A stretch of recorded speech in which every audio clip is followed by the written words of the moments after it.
ఇప్పుడు నేను చెప్పినది ఇగ్నోర్ చేస్తే మీ బైక్ రిపేర్ కాస్ట్ 10,000 వరకు వెళ్ళచ్చు. రీజన్ ఏంటో తెలుసా? E20 petrol. E20 పెట్రోల్ అనేది 80% పెట్రోల్ అండ్ 20% ఎథనాల్ని యాడ్ చేస్తారనమాట పెట్రోల్లో. ఈ ఎథనాల్ అనేది అట్మాస్ఫియర్లో మాయిశ్చర్ని అబ్జర్వ్ చేస్తుంది. ఇది వినడానికి చాలా చిన్న ఇష్యూ అనిపించవచ్చు, కానీ దీనివల్ల మన ఫ్యూయల్ ట్యాంక్లో రస్ట్ పార్టికల్స్ అనేది ఫామ్ అవుతాయి. ఈ రస్ట్ పార్టికల్స్ ఫామ్ అవడం వల్ల అవి పైప్స్ బ్లాక్ చేసి మైలేజ్ అండ్ పికప్ని తగ్గిస్తాయి. అప్పుడు చిన్న ఇష్యూ డైరెక్ట్గా కాస్ట్లీ రిపేర్ అవుతుంది. ఇలా జరగకుండా ఉండాలంటే రెగ్యులర్గా సర్వీసింగ్ స్కిప్ చేయొద్దు.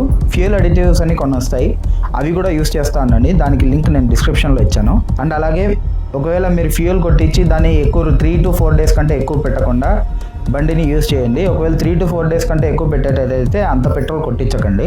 లాంగ్ టర్మ్ యూసేజ్ కోసం కొన్ని బ్రాండ్స్ లైక్ రాయల్ ఎన్ఫీల్డ్ ఇలాంటి బ్రాండ్స్ E20 అప్గ్రేడ్ కిట్స్ని ప్రొవైడ్ చేస్తున్నాయి. E20 పెట్రోల్ ఆల్రెడీ యూసేజ్లోకి వచ్చింది, కానీ మీ బైక్ రెడీయా కాదా అని చెప్పి తెలుసుకోండి. ఇలాంటి టిప్స్ అండ్ ట్రిక్స్ కోసం please like, share and subscribe to MS Tech Works.